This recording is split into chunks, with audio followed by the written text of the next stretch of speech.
சங்கீதம் 46:10. நீங்கள் அமர்ந்திருந்து நானே தேவன் என்று அறிந்து கொள்ளுங்கள். ஜாதிகளுக்குள்ளே உயர்ந்திருப்பேன், பூமியிலே உயர்ந்திருப்பேன்.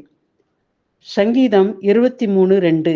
அவர் என்னை புல்லுள்ள இடங்களில் மேய்த்து அமர்ந்த தண்ணீர்கள் அண்டையில் கொண்டு போய் விடுகிறார். இங்க நாம் என்ன பார்க்கிறோம்னா, God wants us to be still in the presence of God. நாம் அமர்ந்திருக்க வேண்டும் என்று தேவன் விரும்புகிறார். நீங்கள் அமர்ந்திருந்து, we must have a restful life. God wants us to be still in the presence of God. கர்த்தருடைய சமூகத்தில் நாம் அவரே நோக்கி அமர்ந்திருக்க வேண்டும் என்று கர்த்தர் விரும்புகிறார். 1 நாளாகமம் 22:9. இதோ உனக்கு பிறக்கு போகிற குமாரன் அமைதியுள்ள புருஷனாய் இருப்பான். அவன் சத்துருக்களை எல்லாம் விலக்கி அவனை அமர்ந்திருக்க செய்வேன். அவனுடைய சத்துருக்களை எல்லாம் அவனை விட்டு விலக்கி அவனை அமர்ந்திருக்க செய்வேன். ஆகையால் அவன் பெயர் சாலமன் எனப்படும். அவன் நாட்களில் இஸ்ரவேலின் மேல் சமாதானத்தையும் அமெரிக்கையும் அருளுவேன் என்று கர்த்தர் சொல்லியிருக்கிறார். 1 நாளாகவும் 22:9 வாசிக்கிறோம். சாலமன் என்றால் அமைதி உள்ள புருஷன் என்று. அதனால அவனுடைய நாட்களில் சமாதானமும் அமெரிக்கையும் அருளுவேன் என்று கர்த்தர் சொல்கிறார். God wants you to take rest in the presence of God. அவருடைய சமூகத்திலே நாம் அமர்ந்திருக்க வேண்டும் என்று கர்த்தர் விரும்புகிறார். செப்பனியா 3:17. அவர் உன் பேரில் சந்தோஷமாய் மகிழ்ந்து தம்முடைய அன்பின் நிமித்தம் அமர்ந்திருப்பார். என்ன செய்வாரு கர்த்தர்? அப்போது அவர் சமூகத்துல நம்ம அமர்ந்திருந்தோம்னா அவர் சந்தோஷமாய் மகிழ்ந்து தம்முடைய அன்பின் நிமித்தம் அவர் அமர்ந்திருப்பார். அதனால எப்ப பார்த்தாலும் பிஸி பிஸி, தேவனுடைய காரியங்களுக்கு நேரமே இல்லை என்று நாம் சொன்னோமானால் நம்ம அமைதியாக அமர்ந்திருக்க முடியாது. பிஸி என்பதன் full form being under Satan's yoke. சாத்தானுடைய நுகத்தடியின் கீழ் நாம் இருக்கிறதாக தான் அர்த்தம். தேவ சமூகத்தில் நாம் ஒரு அமைதியாக இருக்க வேண்டும் என்று கர்த்தர் விரும்புகிறார். What are the blessings you get by sitting at rest? How you must get rest in our life? அதை நம்ம இப்போது பார்ப்போம். எதுல எல்லாம் அமைதலா இருக்க வேண்டும்? 1, படுக்கையிலே இருதயத்திலே பேசிக்கொண்டு அமர்ந்திரு என்று வேதத்தில் வாசிக்கிறோம். சங்கீதம் 36:4. அவன் தன் படுக்கையின் மேல் அக்கிரமத்தை யோசித்து நல்லதல்லாத வழியிலே நிலைத்து பொல்லாப்பை வெறுக்காது இருக்கிறான். சில படுக்கையில கூட சிலர் என்ன செய்யறாங்க? அக்கிரமத்தை தான் யோசிக்கிறாங்க. அதனால படுக்கையில நாம் அக்கிரமத்தை யோசிக்காமல் என்ன செய்யணும்? நன்மையை தான் யோசிக்க வேண்டும், தீமையை யோசிக்க கூடாது. பொல்லாத வழியிலே பொல்லாப்பை வெறுக்காது இருக்கிறான் என்று நாம அந்த வசனத்தை அந்த சங்கீதத்துல வாசிக்கிறோம். சங்கீதம் 4:8.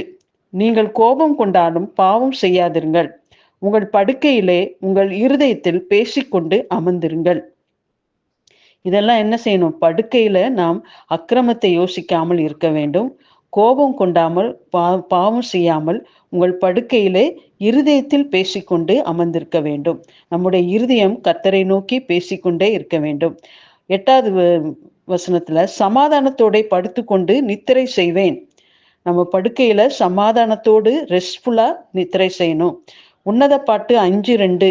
நான் நித்திரை பண்ணினேன், என் இருதயமோ விழித்திருந்தது என்று வாசிக்கிறோம். நாம் நித்திரையிலும் என்ன செய்யணும்? அவருடைய அன்பினால நிரப்பப்பட்டு விழித்திருந்து, நம்முடைய இருதயம் விழித்திருந்து ஜெபித்து கொண்டே இருக்க வேண்டும். அதுதான் என்னது? படுக்கையில அமர்ந்திருக்கிறதல். முதலாவது நம்ம படுக்கையிலே இருதயத்தில் பேசிக்கொண்டு அமர்ந்திருக்க வேண்டும். அக்கிரமத்தை யோசிக்காமல் நன்மையானவற்றை யோசித்து அமர்ந்திருக்க வேண்டும். 2வது, நம்முடைய ஆத்துமா தேவனே நோக்கி அமர்ந்திருக்க வேண்டும். 2வது என்ன செய்யணும்? கர்த்தரே நோக்கி அமர்ந்திருக்க வேண்டும். சங்கீதம் 62:1-5. தேவனே நோக்கி என் ஆத்துமா அமர்ந்திருக்கிறது, அவராலே என் ரட்சிப்பு வரும். 5th verseல என் ஆத்துமாவே தேவனை நோக்கி அமர்ந்திரு, நான் நம்புகிறது அவராலே வரும் என்று தாவீது ராஜா சொல்கிறார். நம்முடைய ஆத்மா என்ன செய்யணும்? தேவனே நோக்கி அமர்ந்திருக்க வேண்டும். அவர் அப்படித்தான் இருந்தார். அதனால அவர் சொல்கிறார். சங்கீதம் 37:7 கர்த்தரை நோக்கி அமர்ந்து அவருக்கு காத்திரு. கர்த்தருடைய நோக்கி அவருக்கு அவரிடமிருந்து என்ன பதில் வர வேண்டும் என்று நாம் காத்திருக்க வேண்டும். கர்த்தரே நோக்கி காத்திருக்க வேண்டும். என் ஆத்மா கர்த்தரே நோக்கி அமர்ந்திருக்க வேண்டும் என்று நாம் விரும்ப வேண்டும். When Peter was looking unto God, he was able to walk on the sea. பேதுரு கர்த்தரை மாத்திரம் பார்த்து கொண்டிருந்த போது அவன் அந்த கடலின் மேல் நடக்க முடிந்தது. தன் கண்களை கர்த்தரை விட்டு விலக்கின போது காற்றையும் கொந்தளிக்கும் அலைகளையும் நோக்கிய போது அவன் அமிழ்ந்து போக தொடங்கினான். கர்த்தரை விட்டு தன் கண்களை எடுத்துவிட்டு காற்றையும் கொந்தளிக்கும் அலைகளையும் அவன் நோக்கிய போது அவர் அமிழ்ந்து போக தொடங்கினான் என்று நாம் வாசிக்கிறோம். அதனால நம்முடைய கண்கள் எப்பொழுதும் கர்த்தரே நோக்கி கர்த்தரே நோக்கி பார்க்க வேண்டும். சங்கீதம் 131:1-2 பெரிய காரியங்களிலும் எனக்கு மிஞ்சின கர்மங்களிலும் நான் தலையிடுகிறதில்லை. தாயின் பால் மறந்த குழந்தை போல என் ஆத்துமாவை அமர பண்ணினேன். என் ஆத்துமா பால் மறந்த குழந்தை போல இருக்கிறது என்று சங்கீதக்காரர் சொல்கிறார். எப்படி இருக்குமா? பெரிய காரியங்களிலும் மிஞ்சின கர்மங்களிலும் நான் தலையிடுவதில்லை. எப்படி இருக்கிறேன்? என் ஆத்மா பால் மறந்த குழந்தையை போல அமைதலாக இருக்கிறது என்று அவர் சொல்கிறார். சங்கீதம் 33:20 நம்முடைய ஆத்மா கர்த்தரையே நம்பி காத்திருக்க வேண்டும். அவரே நமக்கு துணையும் நமக்கு கேடகமாய் இருக்கிறார் என்று பார்க்கிறோம். சோ இரண்டாவதாக நம்முடைய ஆத்மா தேவனே நோக்கி அமர்ந்து காத்திருக்க வேண்டும். படுக்கையிலே நன்மையானவற்றை கர்த்தரோடு பேசிக்கொண்டு அமர்ந்திருக்க வேண்டும். அடுத்து மூணாவது, பயப்படாமல் அமர்ந்திரு. ஏசாயா 7:6 நீ பயப்படாமல் அமர்ந்திருக்க பார். சத்துருக்களாகிய புகைகிற கொள்ளிக்கட்டைகளுக்கு பயப்படாமல் இரு. நிந்திக்கிறவர்கள், பகைக்கிறவர்கள், சீரியர்கள் பார்த்து சீறுகிறவர்கள், இவர்களை பார்த்து பயப்படாமல் அமர்ந்திரு. நம்மை நிந்திக்கிறவர்கள், பகைக்கிறவர்கள், நம்மை பார்த்து சீறுகிறவர்களை பார்த்து பயப்படாமல் அமர்ந்திரு. தேவன் நமக்கு பயமுள்ள ஆவியை கொடாமல் அன்பும் பலமும் உள்ள ஆவியை கொடுத்திருக்கிறார். அதனால நம்ம பயப்படக்கூடாது என்று கர்த்தர் எதிர்பார்க்கிறார். அதனால பயப்படாமல் அமர்ந்திருக்கப்பார். சத்துருக்களுக்கு பயப்படாதே, நிந்திக்கிறவர்களுக்கு பயப்படாதே, பகைக்கிறவர்கள் சீறுகிறவர்களுக்கு பயப்பட வேண்டாம். பூரண அன்பு பயத்தை புறம்பே தள்ளும். கர்த்தரை நாம் நேசித்தோமானால், பூரண அன்பு கூர்ந்தோமானால் நாம் ஒருபோதும் பயப்பட மாட்டோம். அது பயத்தை புறம்பே தள்ளும். நான்காவதாக, நாம் மனம் திரும்பி அமர்ந்திருக்க வேண்டும். மனம் திரும்புதல் அவசியம். ஏசாயா 30:15-17 நீங்கள் மனம் திரும்பி அமர்ந்திருந்தால் ரட்சிக்கப்படுவீர்கள். அமெரிக்கையும் நம்பிக்கையுமே உங்கள் பலனாய் இருக்கும் என்று இஸ்ரவேலின் பரிசுத்தராகிய கர்த்தராகிய தேவன் சொல்லுகிறார்.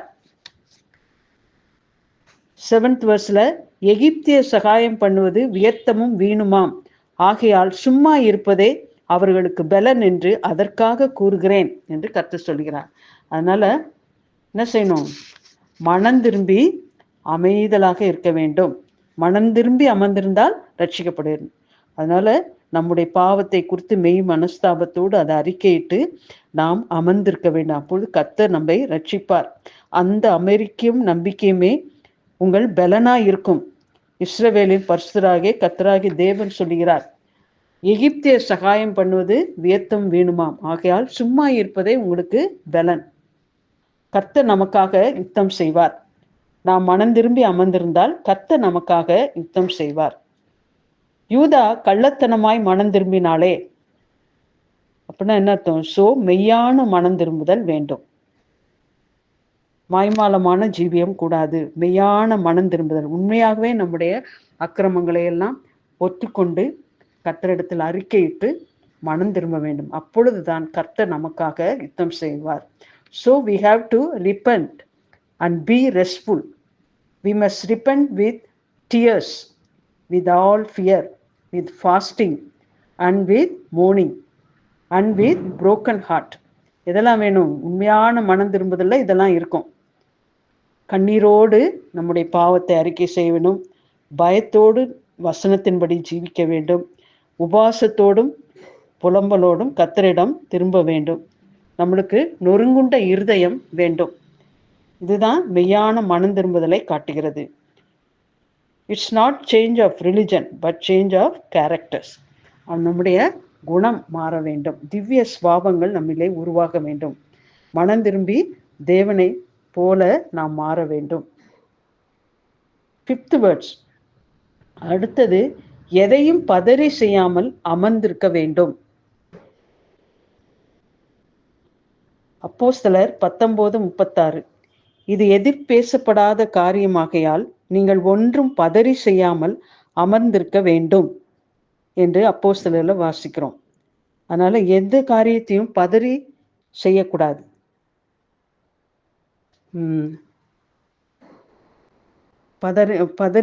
பதறி செய்கிற காரியம் சிதறி போகும் என்று நாம் பார்க்கிறோம். அப்போஸ்தலர் 21:14. அவன் சம்மதியாதபடியினாலே கர்த்தருடைய சித்தம் ஆக கடவுது என்று அமர்ந்திருந்தோம். அப்போ பதறி செய்யக்கூடாது. எல்லாத்தையும் தேவ சித்தத்துக்கு ஒப்பு கொடுத்து அமைதியாக இருக்க வேண்டும். கர்த்தர் பார்த்து கொள்வார். எனக்கு கொடுத்திருக்கிறதை அவர் நிறைவேற்றுவார் என்று யோபுவை போல சொல்ல வேண்டும். இங்க பார்த்தோம்னா எக்ஸாம்பிள் என்னன்னா, பேதுரு பதறி அந்த போர்ச்சேவனுடைய காதை வெட்டினான். ஆனால் பவுல் அப்போஸ்தலன் பதறாமல் என்ன செய்தார்? தேவனே, என்ன செய்ய சித்தமா இருக்கிறீர் என்று கேட்டார். ஸோ நம்முடைய ஸ்டேட்மெண்ட்டும் அப்படிதான் இருக்கணும். பவுல் அப்போஸ்தலனை போல என்ன செய்ய சித்தமா இருக்கிறீர், அவருக்கு என்ன சித்தமோ அதைத்தான் நம்ம செய்ய வேண்டும். நாமவே நம்முடைய சுய சித்தத்தின்படி சத்துருக்களை மேற்கொள்ளக்கூடாது. பதறி ஒரு காரியத்தையும் செய்யக்கூடாது. பதறி செய்தவன் காதை வெட்டினான். ஆனால் பவுல் அப்போஸ்தலனோ என்ன செய்ய சித்தமா இருக்கிறீர் என்று ஆண்டவரிடம் கேட்டான். அதுதான் நம்முடைய ஜீவியமாகவும் நம்முடைய கேள்வியாகவும் இருக்க வேண்டும். எதை செய்தாலும் கர்த்தருக்கென்றே மனப்பூர்வமாய் செய்ய வேண்டும். தேவ சித்தம் செய்ய வேண்டும். தேவ சித்தத்தை மனமகிழ்ச்சியோடு செய்ய வேண்டும். அதைத்தான் கர்த்தர் விரும்புகிறார்.